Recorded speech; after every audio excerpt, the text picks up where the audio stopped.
किशनबाग के अर्श महल इलाके में 15 मई को जो फसादात के वाक़यात पेश आए थे, उस सिलसिले में सिविल लिबर्टीज़ कमेटी की एक टीम ने हक़ायक़ जानने के लिए अर्श महल किशनबाग का दौरा किया। इस कमेटी ने देखा कि वहाँ पर पुलिस की मौजूदगी में मुसलमानों का कत्ल किया गया, उनकी इमलाक को तबाह किया गया, उनके घरों को जलाया गया और नौजवानों को, बूढ़ों को और बच्चों को जख्मी किया गया, और ये सब कुछ पुलिस की मौजूदगी में होता रहा। सिविल लिबर्टीज कमेटी की टीम ने, जिस टीम ने अर्श महल का दौरा किया, वो सियासत के स्टेडियम में मौजूद है। हम ये जानना चाहेंगे कि आखिर किशनबाग के फसादात मंसूबाबंद थे या नहीं, और अगर ये मंसूबाबंद थे तो फसादात किसने करवाए, किसकी सरपरस्ती में किए गए, और क्या पुलिस ने अपना रोल पूरी तरह निभाया या हमेशा की तरह मुजरिमाना गफलत का मुजाहरा किया। तो हमारे साथ हैं लिबर्टीज कमेटी के कायदीन जनाब एम नारायण राव साहब, joint secretary city liberties committee, और जनाब एम राजू सिटी प्रेसिडेंट, और एम श्रीनिवास साहब ज्वाइंट सेक्रेटरी के अलावा जनाब सुदर्शन साहब मेंबर सिविल लिबर्टीज कमेटी हमारे साथ तशरीफ फरमा है। हम उनसे पूछते हैं कि आखिर जो फसादात हुए हैं वहाँ पर, जहाँ जो बेकसूर लोगों को मारा पीटा गया, अक्सर यही कहा जा रहा है कि ये रियल एस्टेट का कंट्रोवर्सी थी या तनाज़ा था, उसकी वजह से हुआ, तो आप क्या कहते हैं? हम सिविल लिबर्टीज की तरफ से 22 मई को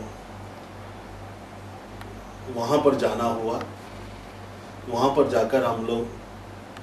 जो भी विक्टिम्स है, विक्टिम से मिलना हुआ, और वहाँ का जितने भी घर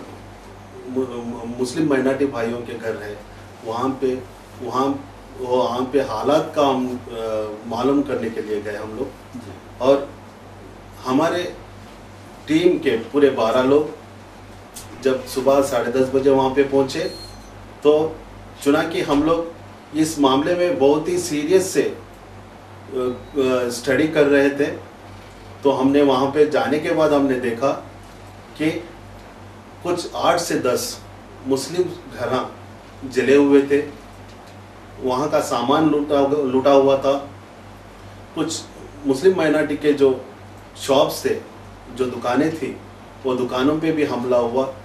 किसी के दुकान पे पथरावबाजी हुआ, उसका एस्बेस्टस जो छत होता है उसमें भी हमने बहुत सारे सुराग देखे हैं। और दुकान के जो भी ये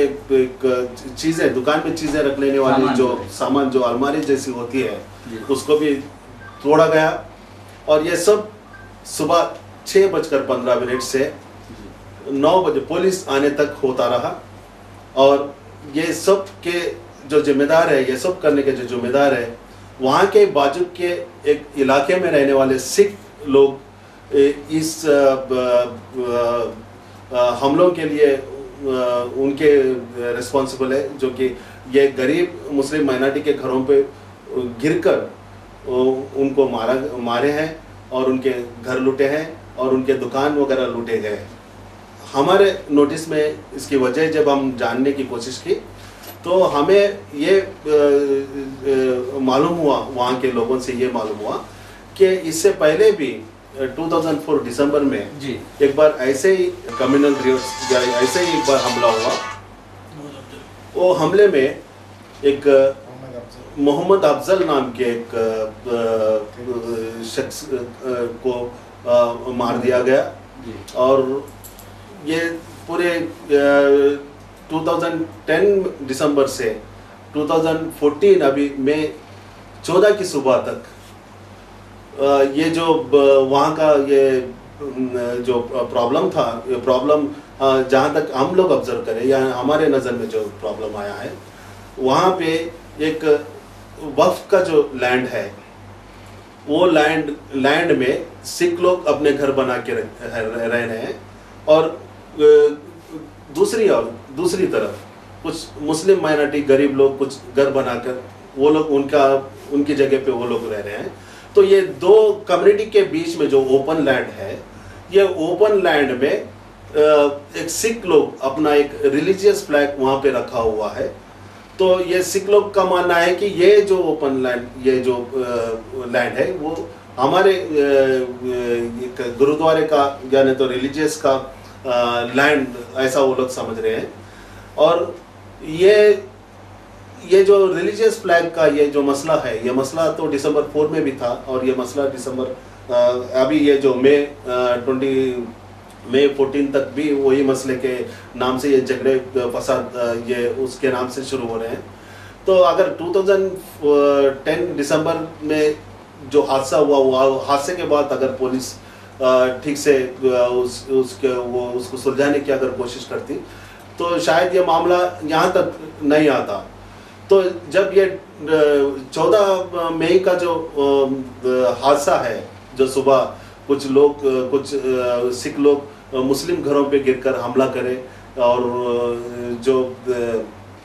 उनके घर लूटे हैं, तो जब इस मामले में पुलिस फायरिंग तक क्यों गया मामला, इसमें हम लोग फैक्ट फाइंडिंग करने के लिए वहाँ पे पहुँचे। तो हम लोग के जो नोटिस को आया है, वहाँ के लोग जब बता रहे हैं, तो वो लोग सुबह सोए हुए थे अपने अपने घरों में, जब रात में पूरा काम करके आके अपने अपने घरों में सोए हुए थे। तो जब सुबह देखा कि कुछ सिख लोग और सिख लोग के साथ कुछ पुलिस लोग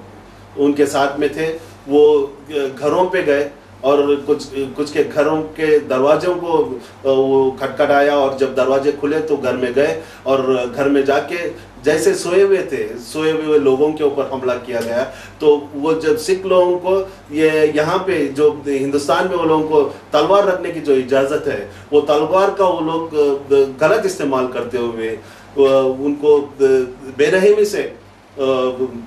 ये गरीब मुस्लिम लोगों को मारा गया, किसी का हाथ काट दिया गया, किसी के कमर पे हमला किया गया, किसी के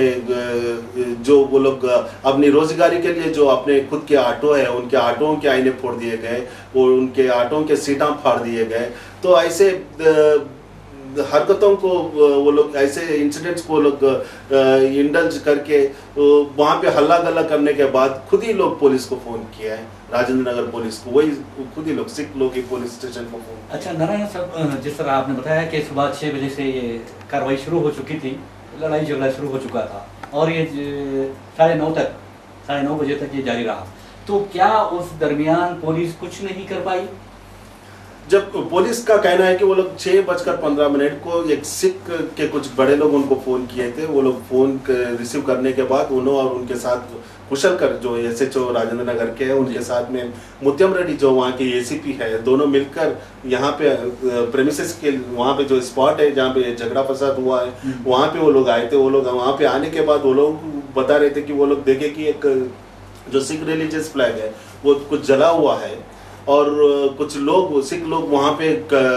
जमा होके है तभी। तो तब तक के वहाँ पे जो पुलिस आने से पहले कुछ घरों पे हमला हुआ था, तो पुलिस बता रहे थे कि हम लोग यहाँ पे ठहर के बड़े लोगों से बात करके मामले को सुलझा रहे थे। और क्योंकि ये मामले, क्योंकि वहाँ पे ये और ज़्यादा झगड़ा फैलने से पहले वो लोग बता रहे थे कि वो लोग सिख लोगों को वो झंडा फिर से बदलने की इजाज़त दी और वो झंडे को कलर करने की इजाज़त दी, ताकि कुछ सिख लोगों को ऐसे उनको प्रेयर करने की इजाज़त दी, ताकि वो लोग पैसिफाई हो जाए और ये मामला बड़ा ना हो जी। तो तभी उनका पुलिस वालों का बताना ये था कि जैसे ही प्रेयर हो गया तो कुछ और सिख लोग वहाँ पे जमा हो गए,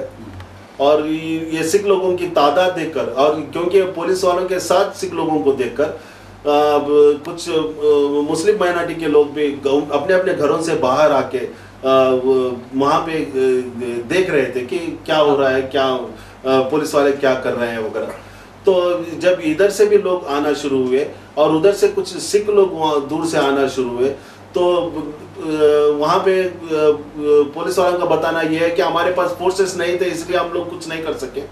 तो वहाँ पे जब देखा कि और भी सारे सिख लोग जो कि अपने अपने हाथों में तलवारें लिए मुस्लिम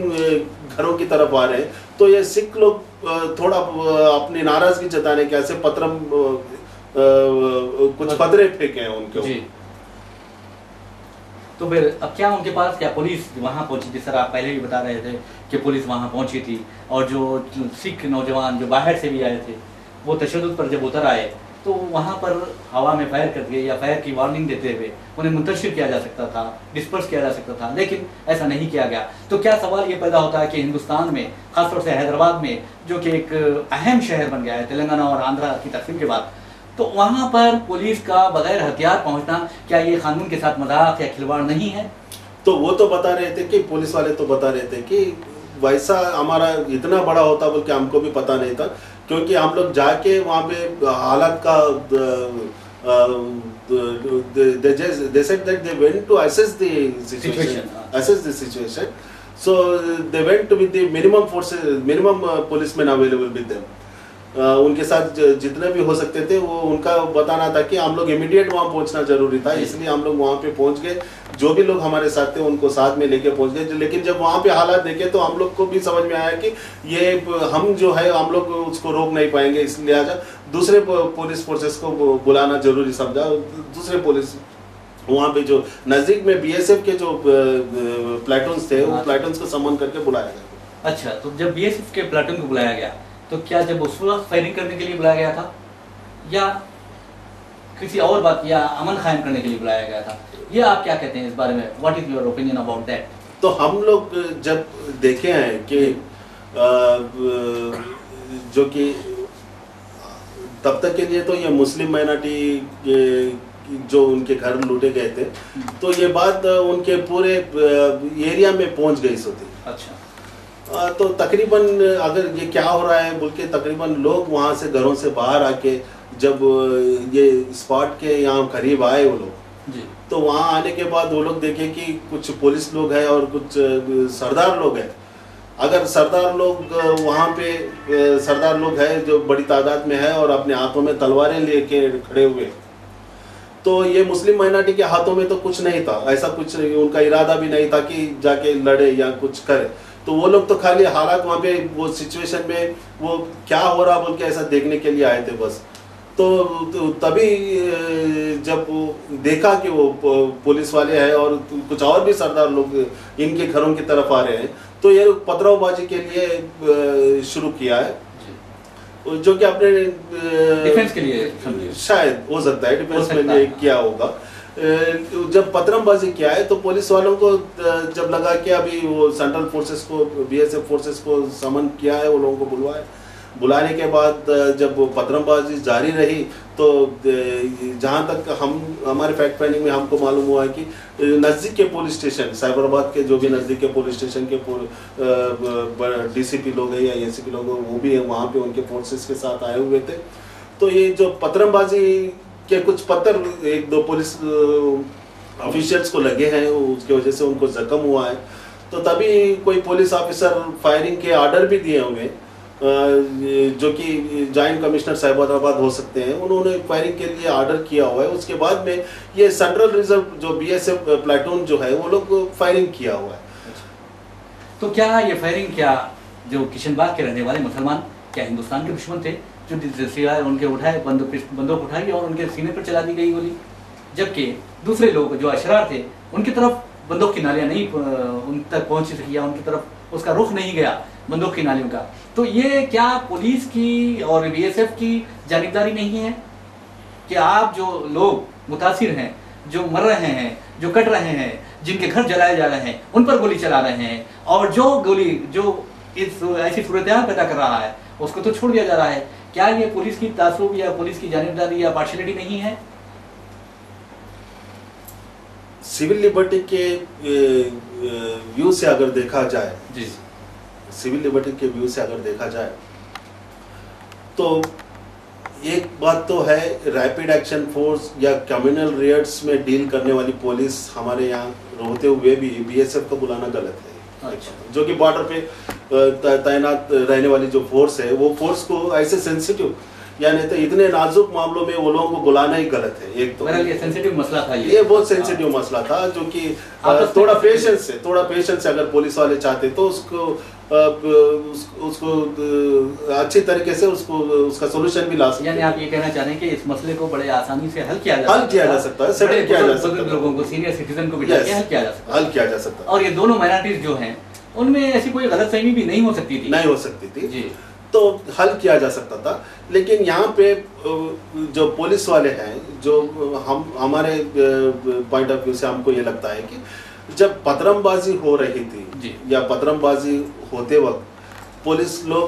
या तो वाटर कैनन यूज कर सकते थे, वाटर कैनन यूज कर सकते थे, या नहीं तो लाठीचार्ज कर सकते थे, टीयर गैस कर सकते थे, रबर बुलेट्स कर सकते थे। ऐसे करके हालात को अपने कंट्रोल में ला सकते थे। अगर सिचुएशन पे कंट्रोल भी ना करें तो हो सकता है गोली अगर मार रहे हैं तो ये पैर की तरफ मार सकते थे, लेकिन आप तो जैसा बता रहे हैं। तो यहाँ पे क्या हुआ है, हमारे नजर में हम लोग जितने भी ये बुलेट विक्टिम से मिले हैं जी, 13 मेंबर्स से जब मिले हैं, वो जो कि बुलेट इंजरीज उनको लगे हुए हैं, उसमें से 3 तो वहीं डेथ हो गया उन लोगों का, जो जिनके जिसमें 1 से 2 ज्यादा गोली है। अच्छा, तो उनके फैमिली मेंबर को हम लोगों को बता रहे थे, एक तो सरदार लोग उनको तभी तलवार से मारे हैं, और ऊपर से वो लोग अभी हालात से they just trying to overcome the situation,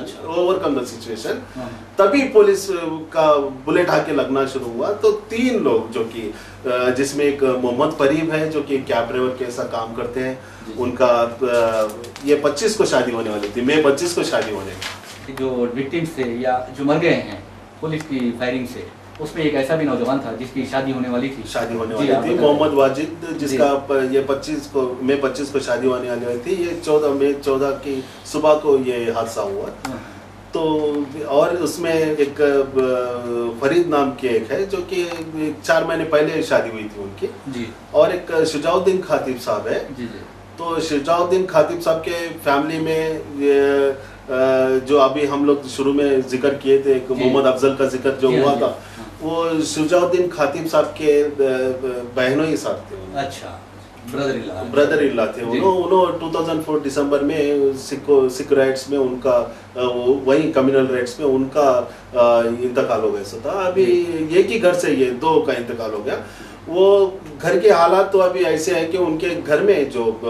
Afzal साहब के जो लड़के हैं, 2 लड़के, उसमें से एक मेंटली रिटार्डेड है और दूसरा एक फिजिकली हैंडीकैप्ड है। वो घर का हालत बहुत बुरा है क्योंकि ये खातिब साहब ही वो घर का पूरा होल